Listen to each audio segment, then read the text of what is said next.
Hello दोस्तों, आप सभी का स्वागत है मेरे यूट्यूब चैनल जिसका नाम है गुरु ज्ञान। दोस्तों, आप मेरे चैनल पर नए हैं तो मेरे चैनल को सब्सक्राइब जरूर कीजिए और उसको लाइक और कमेंट शेयर जरूर कीजिएगा, जिससे आपको चैनल से जुड़ी जो भी आपको न्यूज़ मिलती है तुरंत आपको नोटिफिकेशन में मिल जाएगी। दोस्तों, जैसा कि 69,000 भर्ती एक मामला जो है, 69,000 भर्ती को कहें तो पता नहीं किस ग्रहण में, किस नक्षत्र में इस भर्ती का आयोजन किया गया, इस भर्ती की विज्ञप्ति निकाली गई, सूचना दी गई कि ये भर्ती फंसने, अब जैसे जैसे फंसती चली जा रही, लगातार 4 साल होने वाले हैं इस भर्ती को, और 4 साल होने के बाद भी ये भर्ती अभी तक क्लियर नहीं है कि इस भर्ती में होगा क्या। भर्ती साफ सुथरी कब ये होगा कि अब भर्ती में कोई विवाद नहीं बचा है। फिर एक नया जिन्न इस भर्ती में फिर खड़ा हुआ है।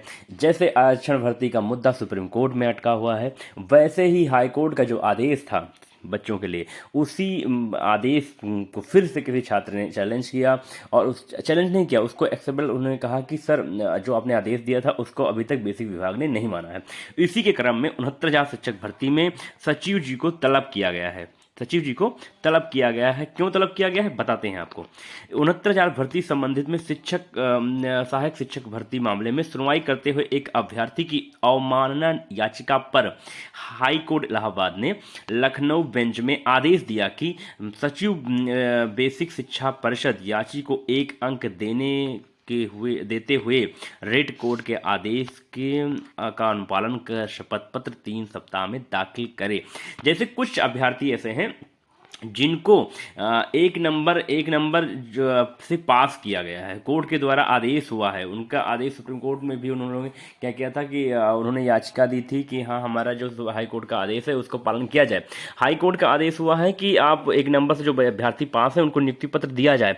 अब इन बच्चों की मांग को अभी तक कम से कम 2 से 3 साल होने वाले हैं, इनकी मांगों को नहीं माना गया है। इनकी जो संख्या है, लगभग लोग कह रहे हैं 2 से 2,500 के आसपास इनकी संख्या निकल के आ रही है। एग्जैक्ट डाटा अभी तक नहीं है किसी के पास, लेकिन अनुमान यह है 2 से 2,500 लोग इस 1 नंबर के में पास होंगे, क्योंकि याची लाभ तो दिया नहीं गया है। इसमें याची लाभ न देकर उन्होंने कहा है 1 नंबर से जो अभ्यर्थी पास हो रहे हैं उनको क्या करना चाहिए, उनको इस वैकेंसी में लाना चाहिए। याची लाभ भी होगा तो जिसमें 2 से 3,000 याची बने भी थे। चलते हैं तो अब 69,000 भर्ती का एक और मुद्दा आपको क्या लगता है कि 69,000 भर्ती में आरक्षण का मुद्दा जैसे खत्म होगा उसके बाद ये मुद्दा होगा, फिर ब्रिज कोर्स का मुद्दा होगा। इसलिए चाहिए कि सरकार को, कोर्ट को इस सभी मैटर को एक साथ सुन ले, और जो पीड़ित छात्र हैं, जो लगातार पीड़ित हैं, और उसके बाद जो शिक्षक बन भी चुके हैं, वो भी मानसिक प्रताड़ना लगातार झेल रहे हैं। फिर चलते हैं, बात करते हैं अगली न्यूज़ का। उसमें न्यूज़ में क्या है, अगली न्यूज़ में है कि त्रिस्तरीय आरक्षण के बाद छात्रों की सबसे बड़ी विजय।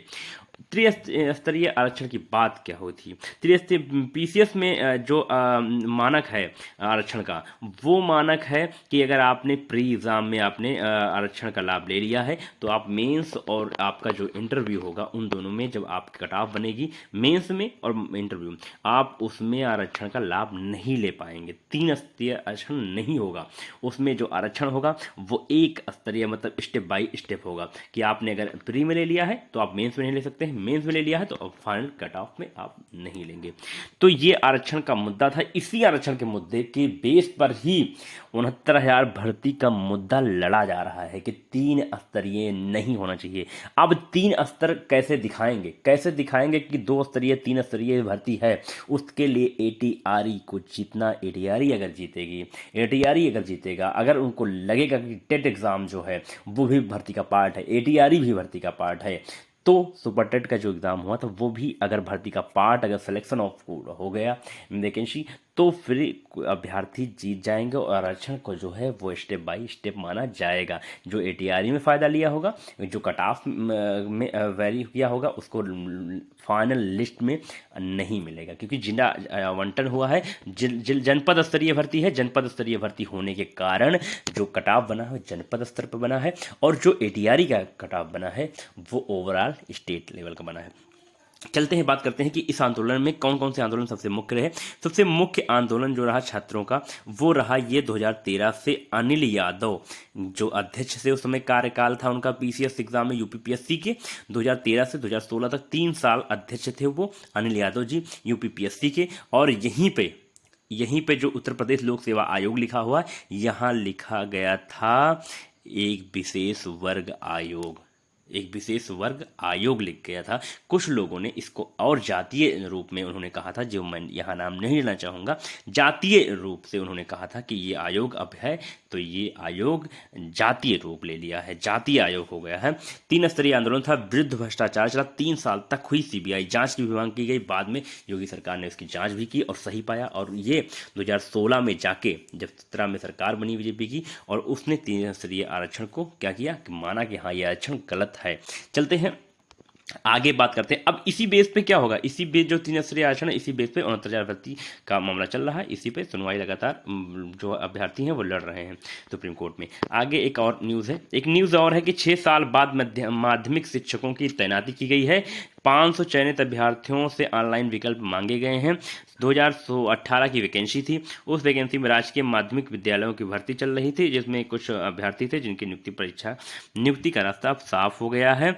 उन्हें ऑनलाइन उनके द्वारा उन आवेदन मांगे गए हैं, निर्देश दिए गए हैं। ठीक है, चलते हैं दोस्तों, आपसे बात करते हैं कि 69,000 भर्ती का जो मामला है वो इस समय एकदम अपने अंतिम पड़ाव की तरफ है। सुनवाई जो भी होगी, जिस दिन भी होगी, 2 से 3 सुनवाई कंटिन्यू होगी। जहाँ तक जो कोर्ट का रुख है, जो बेंच का रुख है, वो एकदम साफ है। वो मैराथन सुनवाई करते हैं, मैराथन सुनवाई करने के साथ में वो अगले अगर कार्य दिवस है तो उसी 2-3 कार्य दिवस में सुनकर ऑर्डर रिजर्व करते हैं। ऐसा बेंच का नेचर है।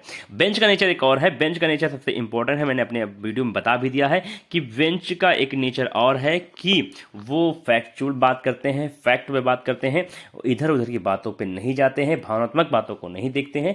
उनके सामने अगर आप फैक्चुअल बात करेंगे, फैक्ट अगर बेहतर रखेंगे, तभी आप टिक पाएंगे। इसलिए तैयारी के साथ जाइएगा।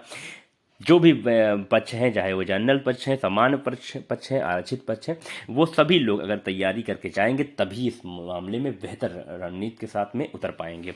चाहे सबसे बड़ा मुद्दा यह है कि सामान्य वर्ग के अगर सभी पक्षधर एक साथ होकर जाते हैं तभी वो जीत को सुनिश्चित कर पाएंगे। इस बात को कटत है, ये अकाट्य है, इसको लिख लीजिए कि अगर साथ रहेंगे तभी जीतेंगे। क्योंकि आप वहाँ पे बटे हुए दिखे तो जज साहब भ्रमित होंगे, जज साहब भ्रमित होते हैं तो तुरंत उसको सुनते उनते नहीं हैं, वो अगले वकील को बोलने का मौका दे देते हैं। ठीक है दोस्तों, आप मेरे चैनल पे बने रहिए, लगातार बने रहिए, सब्सक्राइब करते रहिए, शेयर करते रहिए और लाइक कमेंट जरूर कीजिए दोस्तों। मिलते हैं अगले वीडियो में, तब तक के लिए धन्यवाद, बाय बाय दोस्तों।